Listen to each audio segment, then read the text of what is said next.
دیکھیے بات دراصل یہ ہے منیب کہ ڈھاکہ کا پلٹن میدان نہیں تھا، یہ وفاق پاکستان کا دارالحکومت اسلام آباد تھا، اور یہ کسی کی جاگیر نہیں ہے۔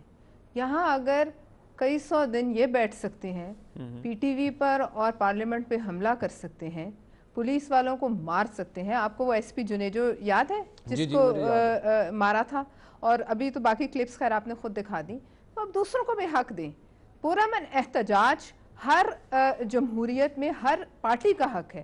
اب مسئلہ یہ ہے کیونکہ اتنی ڈھیل انہیں ملی اور ایک ماحول بنا، اب انہیں یہ ہضم نہیں ہو رہا کہ ایک سیاسی جماعت اگر اپنا احتجاج کا حق استعمال کرتی ہے، اپنے پرامن طور پر اپنے لیڈرز کے ساتھ کھڑا ہونا چاہتی ہے، تو یہ ان کی سیاسی ڈکشنری میں اس قسم کی چیزوں کی گنجائش اس لیے نہیں کہ ان کو یہ پتہ نہیں کہ سیاسی ورکر کیا ہوتا ہے۔ ڈار صاحب ابھی کہہ رہے تھے، میرے بھائی ہیں کہ جی میں وہ بھی ایشو وہ بھی ٹھیک تو نہیں تھا نا۔ ڈار صاحب کہہ رہے تھے کہ انہوں نے لاشیں مصطفیٰ نواز کھوکر صاحب جیسا پڑھا لکھا اور ہی از اے ویری فائن جنٹلمین، وہ اگر پولیس والوں کے ساتھ ہاتھا پائی کرے گا تو بھی اچھا تو نہیں لگے گا۔ منیب صاحب میں بتا رہی ہوں، میں آپ کو بتا رہی ہوں، کھوکھا صاحب کی بھی بات کرتی ہوں۔ بات یہ ہے کہ آپ ذرا تاریخ پاکستان کی جو تاریخ ہے پاکستانی سیاست کی اس کا مطالعہ ضرور کریں۔ اس پارٹی کے ورکروں نے لاشیں کیا پھانسیاں لیں۔ اس پارٹی کے وہ ورکر تھے جو شاہی قلعے لاہور میں پھانسی گھاٹ تک ناچتے ہوئے گیا ہمارا ورکر۔ آج بھی شاہی قلعے کی ایک ایک اینٹ سے اس کے رقص کی آواز آتی ہے۔ یہ وہ ورکر تھا جس نے وہاں سگریٹ کی پنیوں سے تاج بنایا اور کہا میں تو مر جاؤں گا لیکن میری لیڈر کو یہ تاج پہنانا، جب وہ میرے افسوس پہ آئیں گی، اور وہ تاج محترمہ بے نظیر بھٹو نے پہنا۔ یہ وہ پارٹی ہے جس کے لیڈران نے جان کا قربانی دی، انہی ٹیررسٹ کی آنکھوں میں، دہشت گردوں کی آنکھوں میں آنکھیں ڈال کے، جن کو آپ کے لیڈرز بھائی کہتے تھے اور جن کے ساتھ مذاکرات کرنے کا، جن کے ساتھ ہاتھ ملانے کا، جن کے دفتر کھولنے کی بات کرتے تھے۔ لہٰذا تھوڑا مطالعہ ہمیں پاکستان کی سیاست کا کرنے کے بعد یہ کرنا چاہیے۔ دوسری بات آپ نے کہی، میں آپ کو یہ کہتی ہوں کہ یہ چوری کھانے والے ورکر نہیں ہیں، یہ پاکستان پیپلز پارٹی کے جیالے ہیں۔ آپ کیا سمجھتے تھے کہ آپ ریاستی دہشت گردی کریں گے، ڈنڈے برسائیں گے، عورتوں کو ماریں گے تو وہ سر آگے کریں گے؟ آپ کیا سمجھتے ہیں کہ آپ اس قسم کی ہائی ہینڈڈنس کریں گے؟ اگر آپ کے حصے میں تاریخ نے ٹائیگر نیازی ڈال دیا ہے تو یہ مت سمجھیں کہ اگر پولیس کارڈن آف کرتی ہے کسی ایریا کو، پلوشا خان صاحب پولیس کارڈن آف کرتی ہے کسی ایریا کو اور وہاں پر بریچ ہوتی ہے، میرا سوال سن لیجئے، اگر پولیس کارڈن آف کرتی ہے ایک ایریا کو، وہاں بریچ ہوتی ہے، مشتعل ہو جاتے ہیں کارکن، گتھم گتھا ہوتے ہیں پولیس والوں کے ساتھ، ظاہری بات ہے پولیس بھی ریاکٹ کرے گی۔ وہ پولیس پی ٹی آئی کی نہیں ہوگی، وہ پولیس تو ریاست کی ہے۔ اگر پی ٹی آئی کے کارکن ہو یا پیپلز پارٹی کے، اگر وہ پولیس کے لوگ جو آج زخمی ہوئے ہیں، نقصان تو ان کا بھی ہوا نا، غلط اس کو جسٹیفائی تو نہیں کیا جا سکتا جو پیپلز پارٹی کے ورکروں نے کیا ہے۔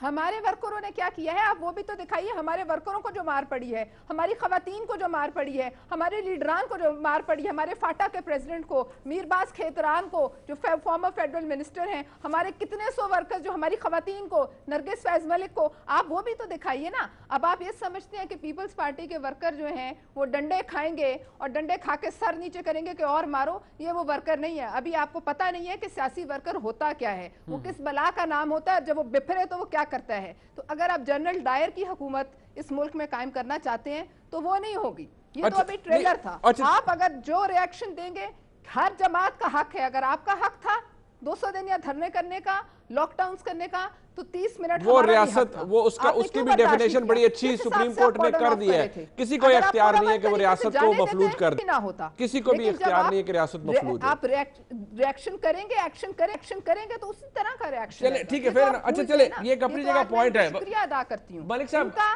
اور اسلام آباد کی انتظامیہ کا کہ انہوں نے ہمیں وہ موقع دیا کہ ہمارے ورکروں پہ سے زنگ اتر گیا۔ ہمارے ورکر تو خوشی اس کام میں ہوتے ہیں، اپوزیشن میں اور احتجاج میں۔ اچھا ملک صاحب کو پتہ چل گیا سیاسی ورکر کس کو کہتے ہیں۔ ٹھیک، اچھا ملک صاحب ذرا مجھے یہ بتا دیں، میں ذرا ملک صاحب کے پاس آنا چاہوں گا۔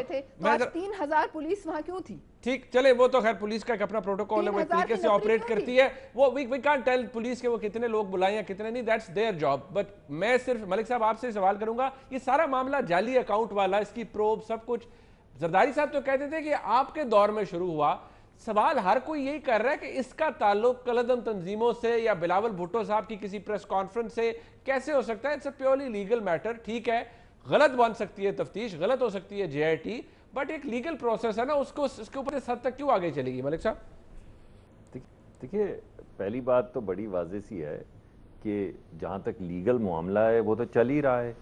اگر پرسوں شام کو نوٹس یا پرسوں آفٹرنون کو بلاول صاحب کو نوٹس ہوا تو آج وہ تشریف تو لے آئے ہیں اور اپنے آپ کو انہوں نے پیش کر دیا ہے اور تمام سوالات کا جواب دے رہے ہیں.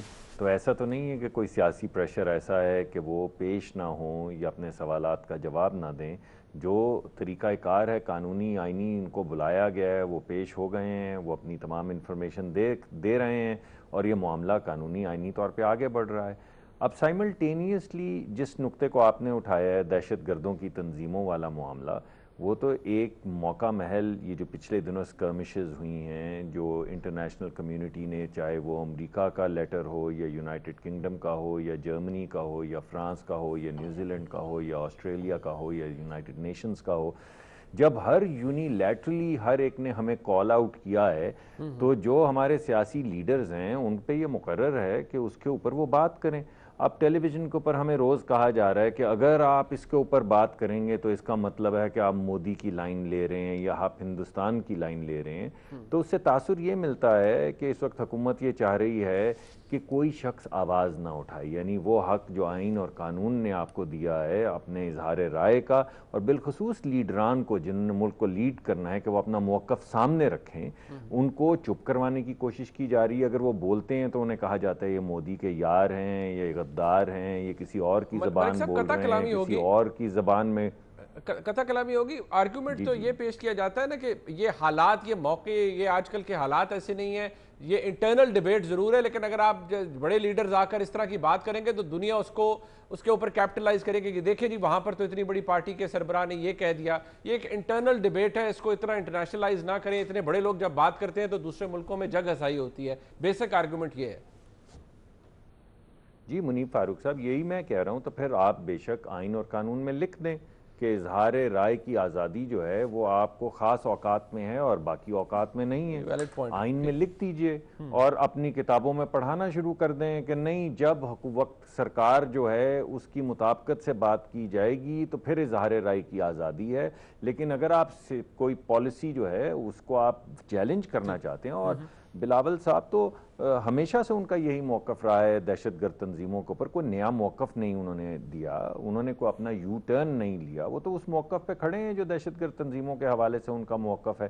تو پھر کون سی ایسی نئی بات ہو گئی کہ ان کو یہ کہا جائے کہ اس وقت سینسٹیو ہیں آپ ضرور غدار. اور یہ بھی کہا گیا, آپ نے دیکھا وزیر اعظم نے بھی کہا اور اسد عمر صاحب نے, وزیر خزانہ, میں معافی چاہتا ہوں نام کے بجائے مجھے ان کے آفس کی بات کرنی تھی, انہوں نے کھڑے ہو کر کہا کہ یہ انگریزی میں بولتے ہیں تو اپنے آقاؤں کو سناتے ہیں, تو قائد اعظم میں جو انگریزی میں تقریر کرتے تھے وہ کس کو سناتے تھے؟ یہ بات جو زبان میں فیسلٹی تھی وہ پرواشا کھڑے خان صاحب ہوتے نے بھی تھے, کہی تھی.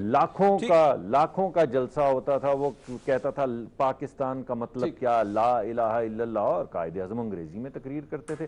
انگریزی زبان میں تقریر کرنے سے یا اپنا نقطہ نظر دینے سے تو کوئی غدار نہیں ہو جاتا.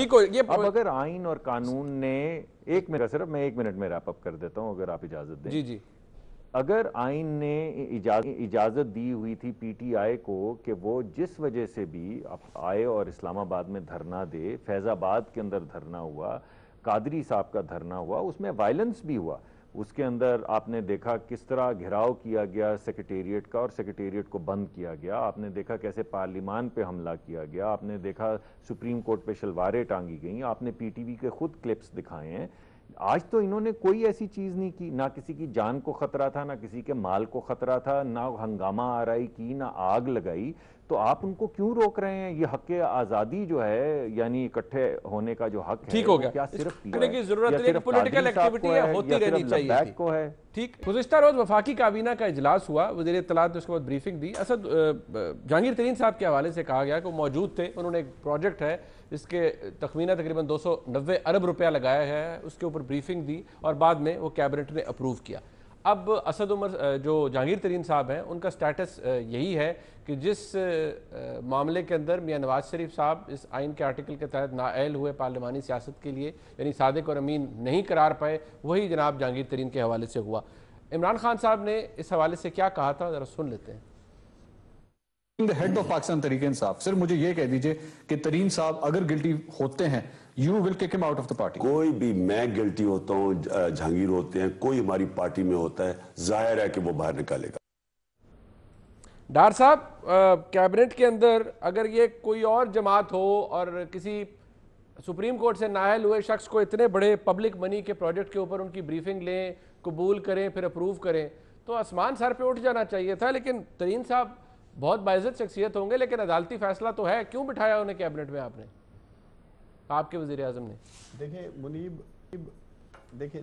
منیب، ایک تو جہانگیر ترین صاحب کا کوئی ڈائریکٹ فنڈ کے اوپر کوئی کنٹرول نہیں ہے. جو بھی آپ ابھی فگر بول رہے ہیں 290 ارب روپے کی ہے، اور آج بھی ہمارا ماننا ہے کہ وہ ٹیکنیکل گراؤنڈز پہ نااہل کیے گئے ہیں. آپ کے ماشاءاللہ پولیٹیکل ہسٹری میں اس ملک کی سب سے ہائر پیس ٹیکس پولیٹیشین رہے ہیں وہ.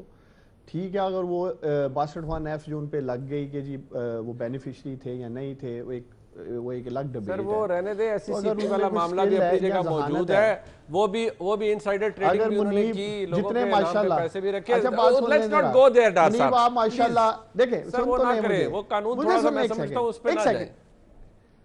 چلیں ایک سائڈ. دیکھیں منیب، آپ ماشاءاللہ بڑے زبردست اینکر ہیں، بڑا آپ کا ماشاءاللہ میڈیا کے حوالے سے بھی ایکسپوئر ہے. اگر کل کو آپ ریٹائر ہو جاتے ہیں ٹھیک ہے جی، میڈیا کو ضرور، لیکن آپ کی کیا خدمات نہیں لی جا سکتی؟ سر میں عدالت سے نااہل تو نہیں ہوا نا. ڈار صاحب کیا کرتے ہیں؟ ایک تو مسئلہ یہ آپ میٹھا بہت ڈال دیتے ہیں، میں آپ کو ہمیشہ کہتا ہوں آپ میٹھا بہت ڈالتے ہیں. ڈار صاحب آپ نے کس کو کس سے ملا دیا یار، وہ کمال ہو گیا. ڈار صاحب میں آپ سے ایک سیدھا سا سوال پوچھ رہا ہوں کہ انہیں بیٹھنا چاہیے کابینہ میں یا نہیں بیٹھنا چاہیے؟ یس نوچ کہہ دو، کہو نہیں بیٹھنا چاہیے.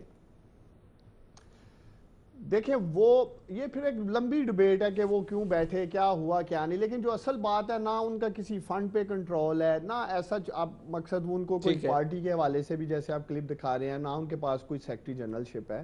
تو میں سمجھتا ہوں اگر وہ ملک اور قوم کا فائدہ کر سکتے ہیں، جو کہ وہ کر سکتے ہیں ماشاءاللہ، ان کے پاس وسیع تجربہ ہے زراعت کے حوالے سے، تو اگر قوم کو ملک کو فائدہ ہو سکتا ہے تو ہونا چاہیے. لیکن ایک بات ضرور ہے کہ وہ کئی کرپشن چارجز پہ نااہل نہیں کیے گئے، یا پبلک منی کے اوپر کوئی ان کے اوپر جی آئی ٹی نہیں بنائی گئی، کوئی ایسا حضور والا ڈس آنیسٹی پہ جس پہ نواز شریف صاحب ہوئے اسی معاملے پہ صادق اور امین نہیں ہے، جھوٹ بولا اسی معاملے پہ. لیکن آپ میاں صاحب پہ تو جے آئی ٹی بنائی گئی، پاک لین اپارٹمنٹ، وہ تو آپ پہ بھی کہتے تھے کہ ان پہ بھی جے آئی ٹی بنا لیں. اب آپ زیادتی کر رہے ہیں کہ میاں صاحب کہاں ہیں اور جہانگیر ترین صاحب کہاں ہیں. جیسے آپ کہہ رہے تھے پہلے، میں کہہ رہا تھا جی کہ آپ اور جہانگیر ترین صاحب کی میں بات کر رہا ہوں، تو آج آپ میاں صاحب اور جہانگیر ترین کی بات کر رہے ہیں. دیکھیں میاں صاحب کدھر ہیں؟ اوہو میاں صاحب تو نیب کا ٹرائل بھگتا، سزا ہوئی، جیل کے اندر چلا. یہاں پر تو ان کو صادق اور امین نہیں ڈکلیئر کیا گیا، پارلیمانی سیاست کے لیے نااہل قرار دیا گیا. پیپلز پارٹی ہو یا پی ہو یا پی ایم ایل این ہو، یہ کہتی رہی انسائیڈر ٹریڈنگ کا معاملہ نکالیں، اس پہ جے آئی ٹی بنائیں. لیکن دیکھیں اگر وہ سمجھتے ہیں یہاں کرپشن کا ایلیمنٹ ہے، لوٹ مار کا ایلیمنٹ ہے، جہانگیر ترین نے ملکی خزانے کو نقصان پہنچایا، ٹیکس پیئر کی منی پہ لوٹ مار کی ہے، تو وہ ضرور جے آئی ٹی بناتے. چلے ٹھیک ہے، چلے ذرا ٹھیک ہے. آپ ڈار صاحب آپ کی پوزیشن سمجھ آ گئی، آپ کی پوزیشن سمجھ آ گئی. آپ کی بات تھی کہ آپ کہتے ہیں وہ اگر ملک کو فائدہ ہو اچھی بات ہے. ملک صاحب ملک کو فائدہ ہوتا ہے، ذاتی کنٹرول کوئی نہیں ہے، نہ ہی وہ پبلک منی سے ڈائریکٹلی ڈیل کریں گے. جسٹیفائیڈ ہے جہانگیر ترین صاحب کا بیٹھنا کیبنٹ کے اندر اور بریفنگ دینا؟ دیکھیے پہلے تو مجھے ایسا لگا جیسے عثمان ڈار صاحب ہمارا مقدمہ پیش کر رہے ہیں، کہ یہی تو ہمارا سوال ہے کہ ان پہ جے آئی ٹی کیوں نہیں بنی. یہی تو ہم کہہ رہے ہیں کہ دو لوگوں کو لے کر آئے، ایک کے اوپر جے آئی ٹی بنا کے جیل میں ڈال دیا، دوسرا ابھی بھی مؤدبانہ پوچھیں گے کہ مگر ابھی ذرا آگے بات کو بڑھاتے ہیں. دیکھیں، اور میں یہ بھی سمجھتا ہوں کہ جہانگیر ترین صاحب کے ساتھ زیادتی ہوئی ہے. بالکل میں یہ سمجھتا ہوں کہ ان کی جو ڈسکوالیفیکیشن کو بینیفیشل اونر والی جو ہے مجھے کو وہ سمجھ نہیں آئی. لیکن جو ان کی انسائیڈ ٹریڈنگ تھی جس کے اوپر جے آئی ٹی بننی چاہیے تھی، جس کے اوپر انہوں نے کوئی پتہ نہیں 78 ملین جو ہے وہ دیا، مان کے کہ میں نے انسائیڈ ٹریڈنگ کی ہے اور اس کے بعد جرمانہ ادا کیا. آپ مجھے بتائیں اس پہ جے آئی ٹی کیوں نہیں بنی، اس پہ وہ ڈسکوالیفائی کیوں نہیں ہوئے؟ انسائیڈ ٹریڈنگ کرنے کے اوپر ان کو سزا سر ان شارٹ آپ بھی کہتے ہیں نہیں ہونا چاہیے. باقی تو دنیا کے تمام سر نہیں بیٹھنا چاہیے. نہیں، میں یہ کہتا ہوں کہ میں یہ سمجھتا ہوں کہ اگر وہ ذاتی حیثیت میں عمران خان صاحب کے دوست کے طور پہ ان سے ملنا چاہیں تو ضرور ملیں، مشورے دینا چاہیں تو ضرور دیں. عمران خان صاحب کے بہت سے دوست ہیں جو ان کو مشورے دیتے ہیں، لیکن کابینہ میں آ کے ان کا بیٹھنا بالخصوص اس انڈائٹمنٹ کے بعد میرے خیال میں مناسب نہیں ہے. مگر بہرحال یہ تو میں آپ کو اپنا کنکلوڈنگ ریمارک پروفیسر خان صاحب آپ کیا کہیں گے اس معاملے پر؟